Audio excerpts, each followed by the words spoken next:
Hola amigos, hoy mi historia cuenta la sanidad de un leproso. Aparece en el capítulo 8 del Evangelio de Mateo. Hasta ahora el autor, Mateo, se ha preocupado principalmente por presentar las cualidades de Cristo, su genealogía, su nacimiento milagroso, así como el testimonio de Juan Bautista y de Dios Padre. También mostró cómo Jesús cumplió las profecías relacionadas con el Mesías. Por su bautismo y su victoria sobre Satanás durante la tentación en el desierto, demostró sus cualidades morales absolutas. Fue probado, intentó ser aprobado y salió victorioso. El Sermón de la Montaña sirve como construcción de su reino, tanto físico, que se establecerá en el futuro, como espiritual en el corazón de sus discípulos. En los capítulos que siguen, Jesús revelará su autoridad, su poder y su amor. Su ministerio equilibra la enseñanza y los milagros compasivos. Mateo no está tratando de establecer una biografía cronológica de Cristo, pero quiere demostrar a sus lectores judíos y al pueblo de todo el mundo que Jesús es en verdad el Mesías que estaba por venir. En los dos capítulos que siguen al Sermón de la Montaña, el autor describe las circunstancias que rodean 8 milagros que Jesús realizará siguiendo sus enseñanzas. Muestra así que el Rey manifiesta autoridad sobre todo y sobre toda criatura, ya sea enfermedad, espíritus malignos o naturaleza. Por eso tiene, pues, el derecho de presentarse como Señor y Juez de toda la tierra. Pero veamos el desarrollo de la historia de Mateo 8, versículo 1. Cuando Jesús descendió del monte, lo seguía una gran multitud. Jesús estaba en la zona de Capernaum, su cuartel general. Muchas personas intrigadas por todo lo que acababan de oír, quisieron saber más de este hombre extraordinario, así que naturalmente lo siguieron. De este pueblo que rodea a Jesús, un leproso de pies a cabeza, según la descripción del Evangelio según Lucas, capítulo 5, versos del 12 al 15, hace seña con ambas manos y corre hacia Jesús antes de que nadie pueda detenerlo. Mateo capítulo 8, verso 2 dice: «Y aquí vino un leproso y postrándose delante de él, dijo: Señor, si quieres, puedes limpiarme». Si quieres, puedes. Una oración sencilla y conmovedora. Con la primera de estas palabras, el leproso se entrega humildemente a Jesús, a la voluntad de Dios. Con la segunda de ellas, muestra tener una gran fe. En estos primeros días del ministerio de Jesús, el conocimiento que estos enfermos tenían de Él era muy débil, y su confianza en Él tanto más admirable. Este término «purifícame» indica tanto la curación de la enfermedad como la emancipación, el perdón de la deuda como contaminación legal. La lepra es una enfermedad terrible, todavía común en Oriente, muy contagiosa, incurable después de las primeras manifestaciones.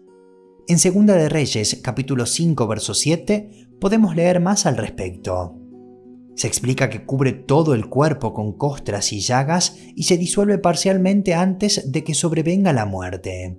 Una persona leprosa estaba excluida por ley de toda comunicación con los demás. Vivía en los agujeros de las rocas, lejos de todos. Mateo capítulo 8, verso 3 nos muestra que Jesús extiende su mano y lo toca diciendo: «Sí quiero, sé limpio». Inmediatamente, este hombre fue curado de su lepra. Jesús lo tocó delante de la multitud horrorizada, porque a sus ojos no solo podía contraer la enfermedad, sino que este contacto provocaba la pérdida de su propia pureza ritual y, por tanto, la prohibición de entrar al templo y participar en la vida religiosa de la nación. Jesús obviamente no podía enfermarse y no tenía que hacer lo más mínimo para que la enfermedad desapareciera. Lo hizo para demostrar que tenía autoridad, por un lado para curar y por otro para purificar ceremonialmente a un leproso, lo que simboliza su poder contra la decadencia física, moral y espiritual. Al devolverle la salud al hombre, Jesús manifiesta su poder sobre una enfermedad contagiosa considerada como un castigo divino por excelencia y también el signo externo del mal que carcome interiormente al hombre. Con esta sanidad, Cristo muestra a todos los que lo observan que el objeto de su misión en la tierra es purificar a los impuros. Al tocar al enfermo, gesto que repitió muchas veces, Jesús expresa también su compasión y su solidaridad con los que sufren. Esto contrastaba con la actitud de los religiosos y especialmente de los fariseos, que en aquella época tenían una preocupación exacerbada por la pureza ritual. En efecto, y como ya he dicho, entre estos hipócritas solo contaba el exterior, lo que todos podían ver y admirar. Desde la perspectiva del leproso curado, es difícil imaginar el significado pleno de este extraordinario acontecimiento. El simple hecho de ser tocado en un momento por el Señor, incluso antes de ser sanado, debió hacer arder tanto su corazón que se debe haber vuelto uno de los momentos más hermosos de su vida. Debemos entender en qué consistía la existencia de los leprosos. La enfermedad había comenzado de forma muy sencilla. Un día, mientras quizás estaba en el campo cavando, notó que en cierto lugar su piel se había vuelto extraña. Por la noche, quizás se la habrá mostrado a su mujer, quien le habrá puesto una especie de aceite de oliva para calmar el dolor. Pero al día siguiente nada había cambiado y volvió a sus labores agrícolas, y así durante una semana. Entonces su esposa comenzó a preocuparse y le dijo que fuera a ver al sumo sacerdote en funciones. Sabiendo que podría estar padeciendo algo que en aquel entonces se temía mucho más que hoy, el cáncer, hizo una pequeña maleta y partió a Jerusalén. En el camino, la ansiedad habría sido terrible. Al llegar al templo, fue a ver al sumo sacerdote, quien primero lo aisló o confinó durante 14 días según la ley. Luego volvió a verlo y le dio el terrible diagnóstico de lepra. Entonces todo el mundo de este hombre se desmoronó. No pudo regresar a casa para encontrarse de nuevo con su familia. Tuvo que abandonar inmediatamente a su esposa, a sus hijos, a sus vecinos, sin despedirse de ellos. Debía haber vivido fuera de la ciudad y debía gritarle a todos que estaba inmundo, tan pronto como se le acercase una persona. Vio a sus hijos crecer desde lejos. Solo los veía cuando venían a poner comida en su plato, y luego se alejaban antes de que él viniera a recogerla. Solo pudo entrar en contacto con otros enfermos como él hasta el maravilloso día en que Jesús lo tocó y lo sanó. Dudo mucho que seas leproso. Sin embargo, todos estamos aquejados de un flagelo mucho más grave. Ese es el pecado. Para esto también debo ir a Jesús y decirle: si quieres, puedes limpiarme. Supongamos que estás gravemente enfermo y que eres alguien muy respetado, pero alguien a quien apenas conoces te visita en tu lecho del dolor.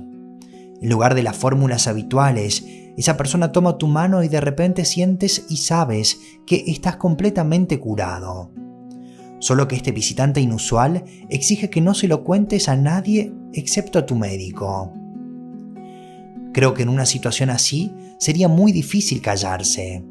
Pero si corres la voz, ¿qué pasaría con esta persona que hizo el milagro? ¿Por qué? Jesús leyó los corazones y supo.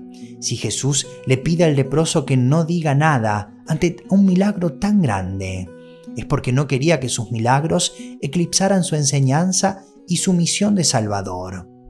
No querían que lo vieran como un sanador ni que lo acosaran. En efecto, veremos que después de haber multiplicado los panes, se vio obligado a huir, porque el pueblo quería hacerlo rey con fines políticos. En el Evangelio de Juan capítulo 6, versículo 15, después de la multiplicación de los panes, Jesús, sabiendo que iban a venir y llevárselo para hacerlo rey, se retiró otra vez al monte, él solo. Jesús envía al hombre sanado al templo, pidiéndole que cumpla con las ordenanzas de la ley.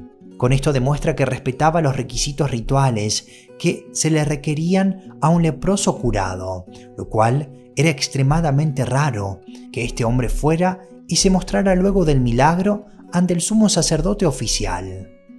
Este enfoque testificará favorablemente a favor de Jesús por 3 razones. 1. Demuestra que se somete a la ley. 2, que tiene todo poder sobre la enfermedad, y 3, que cumplió ciertas profecías acerca del que había de venir. Por lo tanto, todo esto tendía a demostrar que Él era en verdad el Mesías. Amigos míos, espero que se hayan sentido alentados por este episodio del Evangelio de Mateo, que nos muestra la autoridad de Jesús sobre todas las cosas y particularmente sobre nuestras vidas. De ahí la importancia de pedirle humildemente a Dios que intervenga en nuestras situaciones, pero pidiéndole con fe y humildad para que Él haga su voluntad y no la nuestra, y Él, único Dios y Señor, sea el único glorificado en todo el universo. Que el Señor te bendiga. Hasta pronto. Encuentre cada día una historia en www.365histoire.com.